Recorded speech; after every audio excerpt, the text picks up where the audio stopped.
Fala, investidores do mercado imobiliário, tudo bem com vocês? Sejam muito bem-vindos. E hoje a gente vai falar de um tema muito importante para quem quer comprar ou investir em imóveis. A gente vai dizer as 5 principais razões do porquê se comprar ou investir em imóveis. E antes da gente começar o vídeo, deixa aí o seu like, se inscreva no canal que isso vai ajudar muito a gente.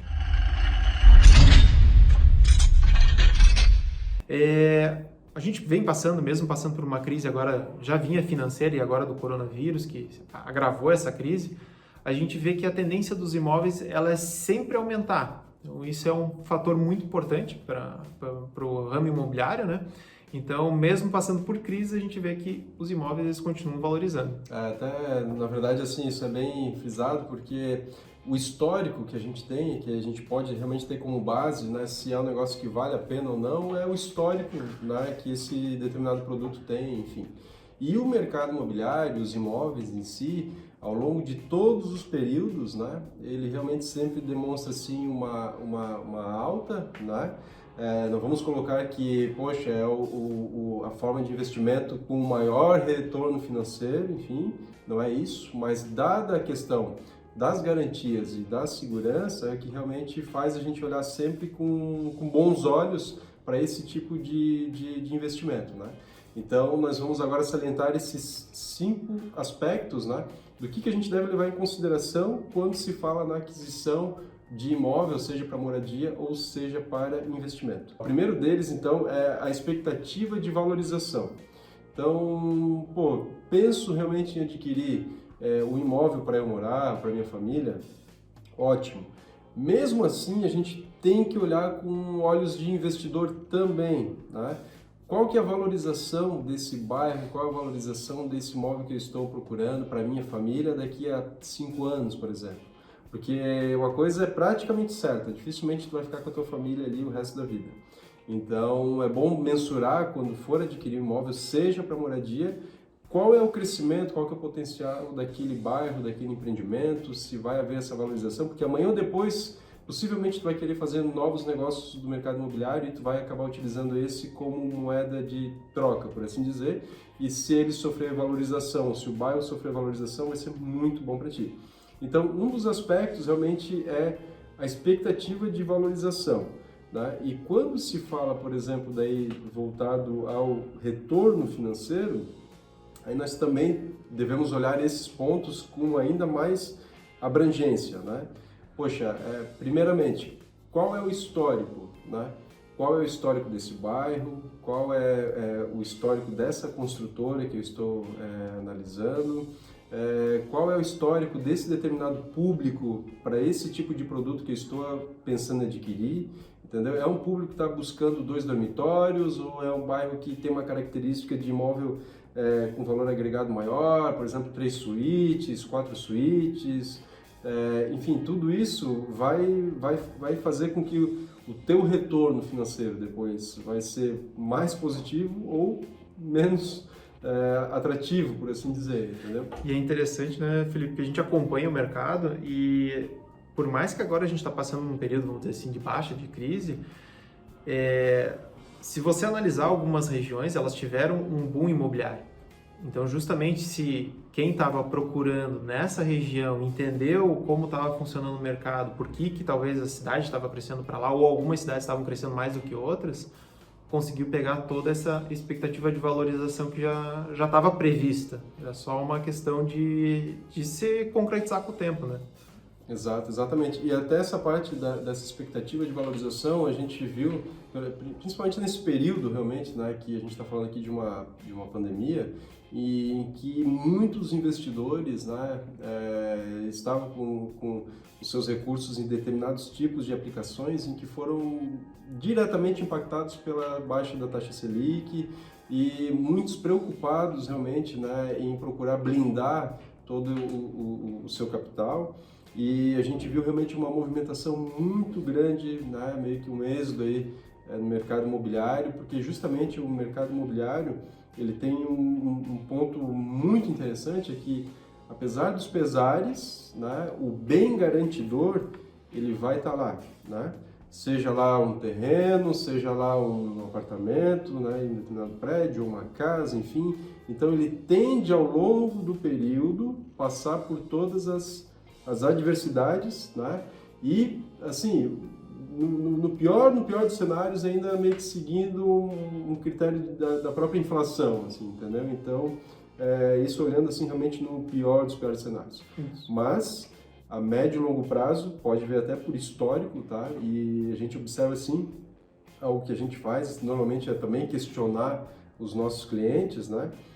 E fora que a gente observa também ao longo desses 11 anos, mas é que na grande maioria, salvo pontualmente um ou outro caso, né, a maioria teve sim bons resultados no mercado imobiliário. Então isso realmente é o que faz e o que fez também com que muitos investidores também migrassem, né, para o mercado imobiliário nesse período de nebulosidade, de incerteza devido à própria pandemia.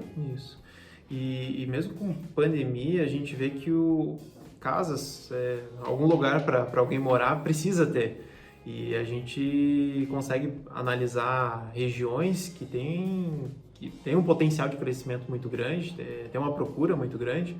Até tem um índice de uma nota da FGV que ela diz que até 2025 tem uma demanda para 14,5 milhões de novas moradias. Então a gente vê ainda que tem uma demanda para crescimento muito grande. A gente passou por um período de, vamos dizer assim, de um cenário imobiliário meio baixo, e a gente teve poucos lançamentos no mercado. Então a gente está trabalhando hoje muito com o estoque anterior do que já tinha sido lançado nos anos anteriores, e agora a gente tem uma demanda muito alta. Então assim, tem espaço para novos lançamentos, tem espaço para quem quer comprar imóvel que já é um imóvel que já está pronto, né, um imóvel usado, por assim dizer. E até os chamados flipovers, que o pessoal sempre comenta, às vezes nesses programas de TV que a gente vê, né, que compra um imóvel antigo, reforma, deixa ele bonito. Então tem espaço para todo tipo de público hoje em dia, né? Uma segunda razão para investir no mercado imobiliário é a segurança. Então a gente vê que o imóvel, a não ser que naquela região tenha uma catástrofe, seja um desastre natural, talvez algum problema governamental ou alguma outra questão física, estrutural do bem, ele não tende a perder valor, ele tende sempre a ganhar valor. Então isso é interessante porque tu investe num bem, coloca ali, tá? O Felipe comentou, muita gente tirou dinheiro do banco para blindar isso em imóveis. E a gente vem acompanhando um aumento na procura por imóveis de locação. A gente até consegue notar isso, imóveis que são para fins comerciais, seja galpões, salas comerciais, centros logísticos, eles aumentaram muito a demanda, principalmente centros logísticos, porque aumentou o consumo por produtos online, né? Então, em grandes cidades, centros logísticos tem uma procura muito grande. E o que é interessante é que quando você tem um imóvel comercial, a rentabilidade que ele gera de aluguel por ano vai estar em torno ali de uns 7,5%, 8%, chegando até 9,5% ao ano. Isso de rentabilidade com aluguel, fora o que você teria ainda da rentabilidade do imóvel ao longo dos anos, né? Um detalhe também, Rodolfo, assim, é que isso é o que a gente tem como parâmetro para que a gente pode realmente mensurar, tá? São essas as taxas, né? Mas lembrando que dependendo da operação que tu for fazer, isso pode melhorar e muito, né? Porque pode ser que tu venha adquirir um determinado imóvel ou salas comerciais que é assim, como se fosse aquilo que determinada empresa busca dentro daquelas características. A gente tem alguns casos de clientes com esse perfil em que realmente eles acabam pagando um valor de metro quadrado muito superior ao praticado no mercado. Então tem isso também. Mais uma vez, vai da tua iniciativa e da forma com que tu é orientado, que aí entra a parte do profissional, né? Como a gente tem aqui o nosso método Panorama, por exemplo, de realmente mensurar, planilhar e ver todos esses detalhes, né? De onde realmente tu vai investir, né? De analisar o histórico, né?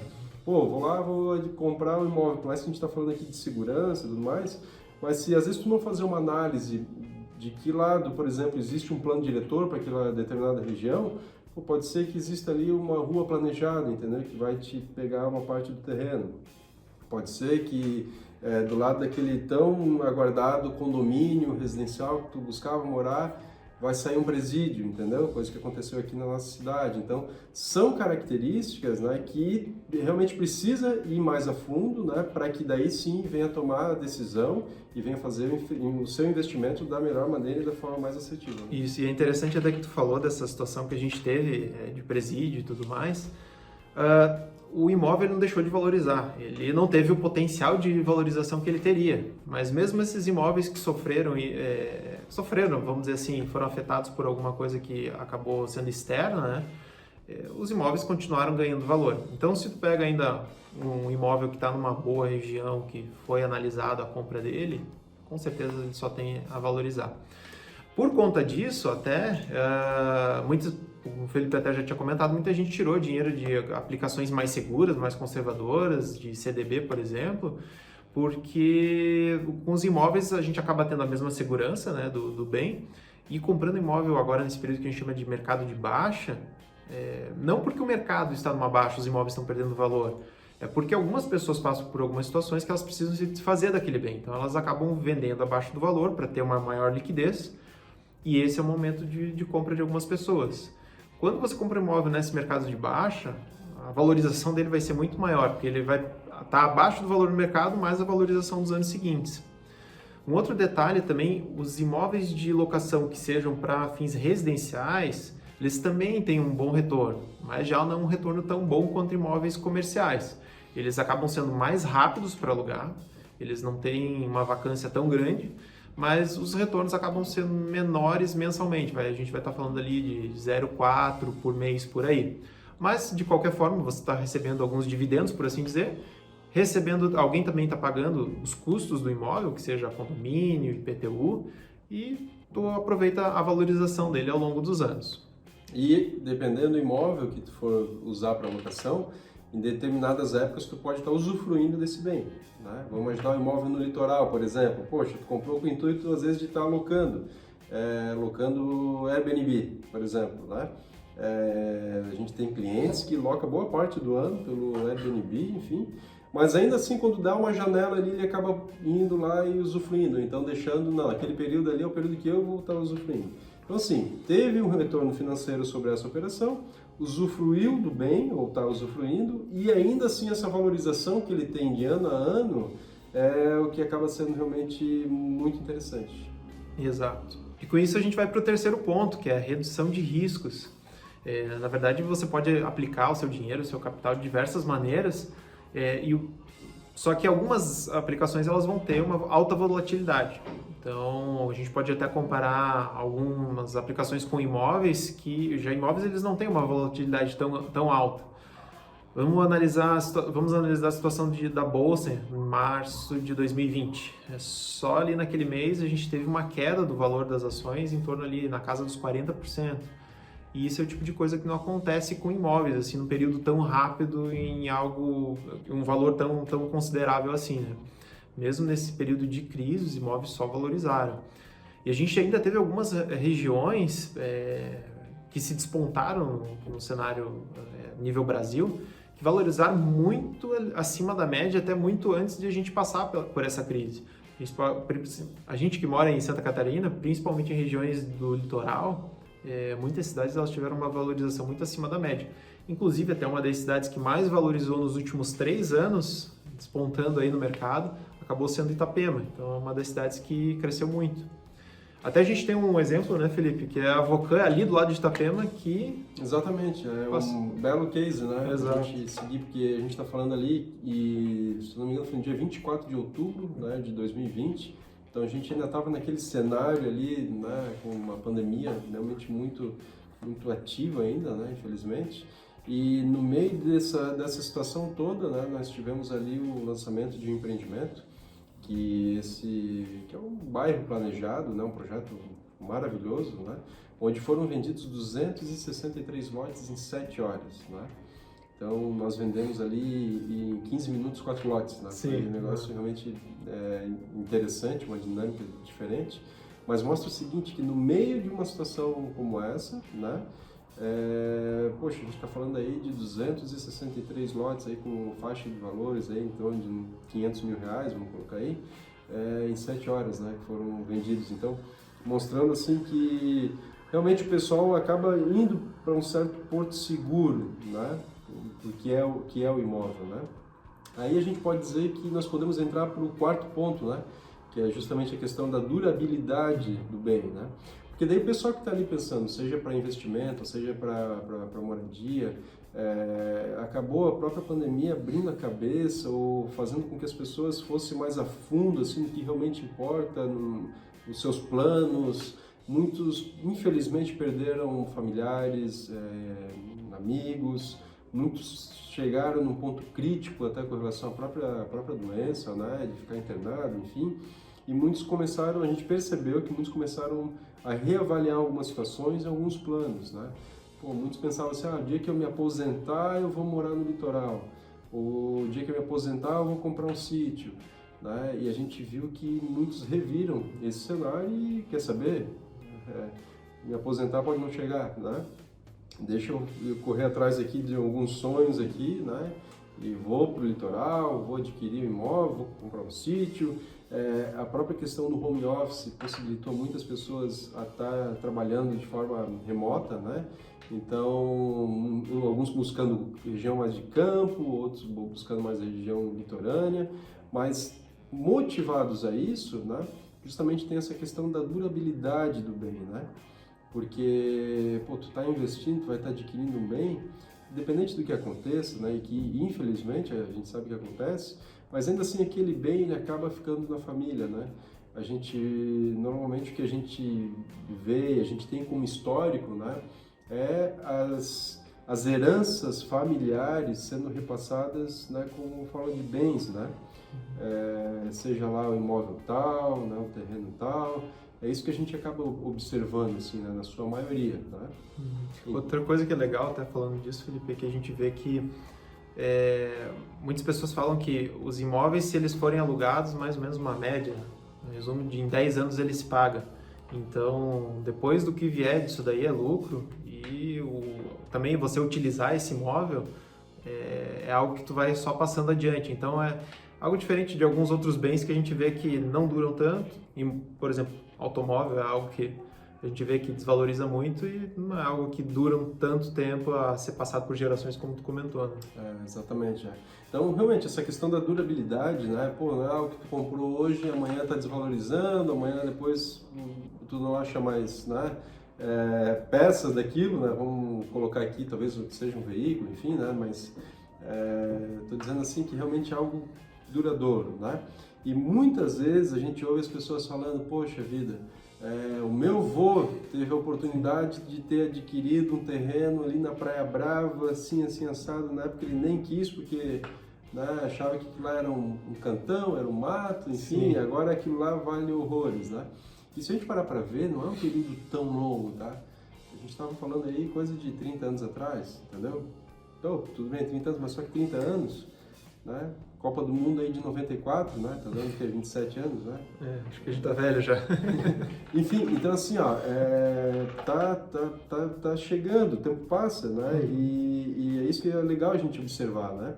E o imóvel, a gente fala assim, seja com imóveis que a gente tem, que a gente, por estar no mercado, a gente meio que tem a obrigação de fazer essa leitura da onde realmente vai valorizar, né? A gente pode dizer que onde a gente adquiriu, a valorização que teve realmente muito, muito grande, tá? Algumas vezes chegando até 300%, né? Que é algo, né? Mas é porque a gente tem, por assim dizer, a obrigação de saber qual região vai valorizar, qual produto realmente vai valorizar, o que tem de diferencial. Essa é a nossa função, tá? Por isso que a gente está aí também, a gente tem os nossos métodos para estar chegando nesses resultados, né?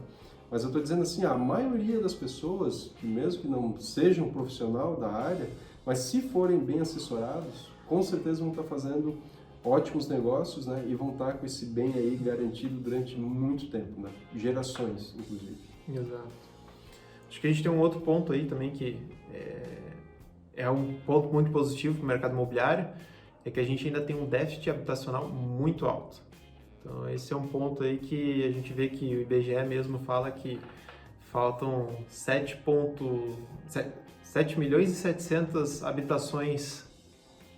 Nesse momento, né? Nesse momento. Nesse momento, Nesse tá certo. momento existe esse déficit de 7,7 milhões, né?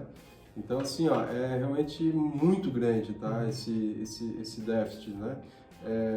O Brasil ainda é um país jovem, né? É um país que ele ainda está, né? Tem muito ainda, infelizmente, classe baixa, a classe média, né? E muita gente ainda buscando o próprio imóvel, né? Mas se a gente parar para ver, assim, ó, os nossos pais, né? Tinha lá o seu imóvel, muitas vezes já veio também de uma herança, que é isso que a gente, né, havia colocado ali. Mas hoje a gente vê uma outra situação, né? A gente vê uma outra situação em que os jovens hoje, até devido à própria questão de facilidade ao crédito, com potencial sim de compra de imóvel, entendeu? Buscando uma linha de financiamento ali habitacional, e a gente vê, mais uma vez, o público jovem, né, entrando, o de mais idade vivendo mais, ainda bem, né? E aqueles que estão buscando se casar, como a gente falou, infelizmente aqueles que têm que se divorciar, tem aqueles que optam realmente em viver sozinho, enfim, buscam um determinado tipo de produto. Para muitos, por exemplo, jovem casal, eles não querem às vezes pegar e morar num apartamento tão grande, porém eles querem morar em um apartamento menor e querem viajar a maior parte do tempo, né? Existe aquele jovem que ele não está aflito se vai tirar a carteira de habilitação no próximo ano, que ele vai fazer 18 anos, entendeu? Porque ele está andando de Uber, ele nem pensa agora em comprar um carro. Então, para ele, uma vaga de garagem não faz tanto sentido, né? Então, Isso mudou o mercado, né? Mudou o mercado, né? Então, assim, são características, a gente vê aí uma movimentação de um determinado grupo, né? Em que muda também a cara do mercado imobiliário, né? Então, as próprias construtoras, por se tratar muitas vezes de um trabalho manual, né, artesanal, que, pô, a gente levantar um prédio não consegue replicar ele em 2 semanas, entendeu? E é um trabalho artesanal, um trabalho que realmente requer detalhes, essa parte manual. Então, as próprias construtoras, por mais que queiram, elas não conseguem entregar todos os produtos que o mercado exige ou precisa. Exato. E é interessante analisar essa mudança de comportamento no mercado. Imóveis que antes não tinham tanta procura, imóveis que antes ou não tinham vaga de garagem, ou era de um dormitório que ficava só voltado a estudantes. Hoje é uma realidade no mercado que existe uma procura para esse tipo de imóvel, justamente porque é um custo menor, tem um custo menor tanto de condomínio como IPTU. As pessoas elas querem estar mais próximas do trabalho, ou a geração mais nova, ela quer sair de casa antes, ela quer morar sozinha e já está no mercado de trabalho, então acabam buscando esses imóveis com custos menores, né? Outro ponto interessante de a gente frisar é que, assim, em nenhum momento comprar imóveis em período de crise é uma questão de oportunismo. É um momento que, na crise, ela gera as melhores oportunidades. Então, se você tem condição de aproveitar e comprar algum imóvel, investir em imóvel nesse momento, aproveita que agora é o momento. Então, acho que era legal relembrar, assim, quais eram os 5 pontos ali, né, dos diferenciais para quem investir no mercado imobiliário. Então, o primeiro deles era justamente da expectativa de valorização daquele bem, que a gente tem sim como estar mensurando, né, o histórico de se investir em imóvel, e sim, é muito positivo ao longo de todos os anos anteriores, né? Segundo ponto... Era segurança, né? Então, a segurança de comprar um imóvel e saber que ele vai estar lá, que não vai perder valor, né? É algo muito difícil de perder valor. Redução de risco, né? Então, o imóvel ele não tem... O terceiro ponto seria a redução de risco. O imóvel ele não tem uma alta volatilidade. Então, isso é algo que também é um fator muito positivo para o imóvel. Você sabe que do dia para a noite ele não vai ter uma queda brusca de valor, né? Outro ponto era, não que a gente também não incentive a determinados tipos de investimentos, né, financeiros, tudo certo, mas são características diferentes. Então, para cada momento, acho que é interessante reavaliar isso ou diversificar. O quarto ponto era justamente a questão da durabilidade, né, de tu adquirir um imóvel e aquele imóvel que possivelmente tu vai usufruir por anos, assim como a geração, né, futura também poderá estar usufruindo desse bem, não é algo que se perde do dia para a noite. E o quinto ponto, que era o déficit na questão de habitação no país, né? Então a gente está falando que nesse momento, né, existe um déficit atual de 7,7 milhões de unidades, né? E segundo a Fundação Getúlio Vargas, até 2025, né, vai passar a ser de 14 milhões de unidades. Exatamente. Então é realmente muito, muito grande e como a gente viu ali, não tem como as construtoras, por mais que queiram, por mais que precisem lançar, dar conta dessa demanda, né? Porque justamente é um trabalho artesanal, requer mão de obras, a burocracia também no país, e lógico, a gente está falando aí de um prédio que é para durar, né, muito tempo, então requer toda uma análise de aprovação, que também acaba sendo, de certa forma, moroso, né? Então, tem todo esse cenário. Então, existe esse déficit, mas se existe o déficit é porque existe uma demanda para isso. Exatamente. Então, com isso, são os 5 pontos que a gente considera que são muito importantes por que investir em imóveis, né? Isso significa que, pronto, agora eu posso sair comprando qualquer imóvel que vale a pena? Não, não é isso que significa. Significa que é simples investir em imóvel? Sim, de certa forma é simples investir em imóvel, mas para isso você precisa de um método, seguir o passo a passo desse método e com isso, botando em prática, você pode fazer bons negócios. Então é isso, pessoal. A gente queria agradecer aí a presença de todos. Presença não é live, né? A participação, a participação aí, né? de todos. Visualização. Exatamente. Até mais. Tchau, tchau. Tchau, tchau.